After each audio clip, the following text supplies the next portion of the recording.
Welcome back, ladies and gentlemen, to another JVS movie review. Today, we are bringing you one of the latest movies from Netflix.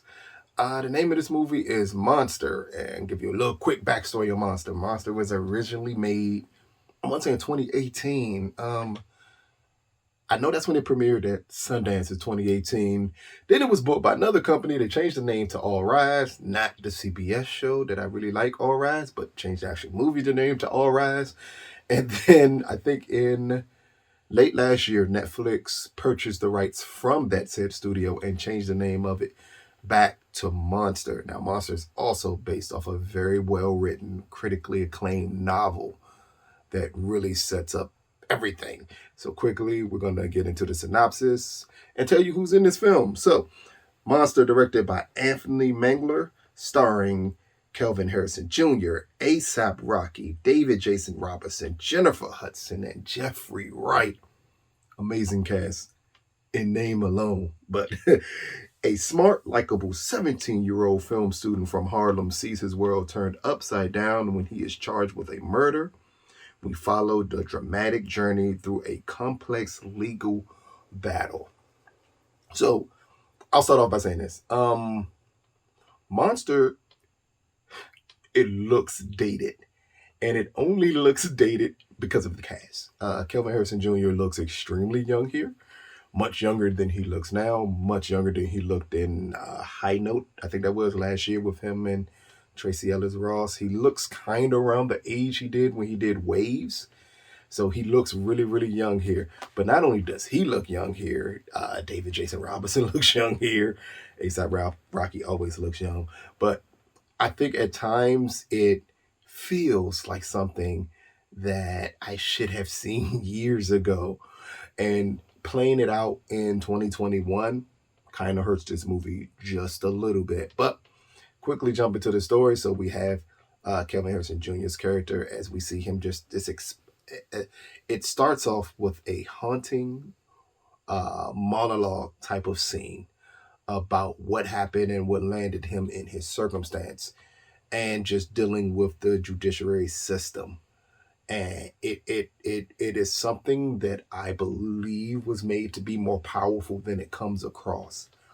And it doesn't come across weak. It just doesn't come across as landed and powerful as it should have. And again, that could have a lot to do with the time lapse from when this movie was made to seeing it now, where we're seeing these dramatic tellings done, I think, in a different context, shot in a different light that we did not see shot in 2018. So that could come across that way. But after we're introduced to the character, and then we're introduced to the character's parents, his family, it really sets into motion the emotional feeling that the film wants to give you, including even him meeting up with ASAP Rocky's character, who I want to say plays like the local hustler slash corner boy who happens to be really cool and seems like he can protect uh, Kelvin's character in this movie. Again, it doesn't come across as believable all the time, but it does come across compellingly.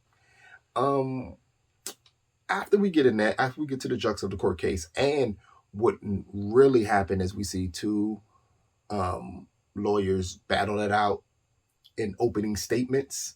Well, three lawyers, I'm sorry, battle out in opening statements. The film turns from something that I thought would be extremely complex to an episode of Law and Order. If you've ever seen any episode of Law and Order, you've seen this movie.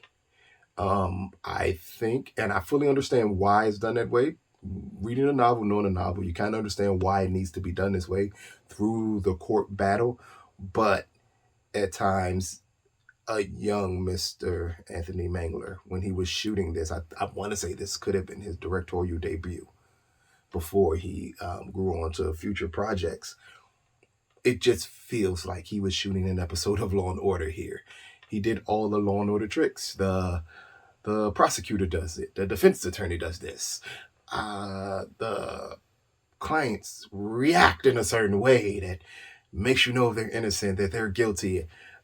it's just a lot to deal with. The entire film sets up for you to feel this sympathy for Kelvin's character. That's what you feel through this entire film, and you're wondering, why did these boys set him up? Unlike the novel, which builds a complex question of, is it still his fault? And is it his fault he's in this situation? Like, the novel brings up questions that the movie steered away from, and it steered again into a Law and Order direction. It steered into the court battle. It steered into flashbacks.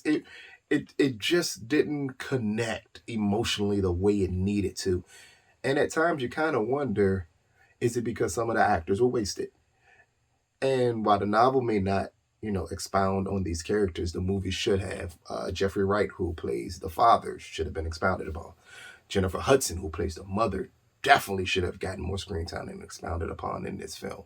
Instead, again, it focuses too much so on the lawyers in it, without giving you any history of either, none of the lawyers. We don't know anything from any of them of what landed in this case. Why are they in this case? How do they plan on winning this case?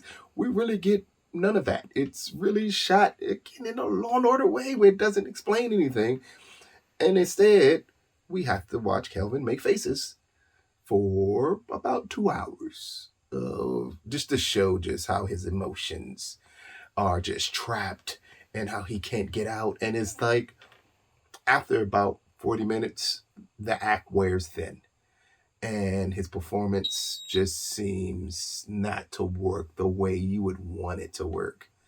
And at times it throws you off for that reason. But in the end, is the movie something you should see? Quite possibly. Is it something extremely well made? No. It feels like a television movie, and not in a good way. Not in a way in 2021 we know a television movie to be, but way more in like early 2000s, the way we knew television movies to be. That's what this movie feels like. So, Monster from Netflix. Out of a possible 10, I have to give Monster a 5.5 out of 10. It's just, I love Law and Order. It's an episode of Law and Order in long form. The emotional beats that should be in this to make you really fall for these characters aren't strong. At times they fail the novel, which is extremely strong, especially the ending. Anyone who's read the novel at the end brings up a very complex question that hits home hard. And the film attempts to bring up the same question to no avail. And any hope I was holding out for this movie ended the moment that question wasn't properly brought up by the end of this film. And that's where this film falters a lot, is its unanswered questions, or maybe questions a more experienced filmmaker would have dug deeper into.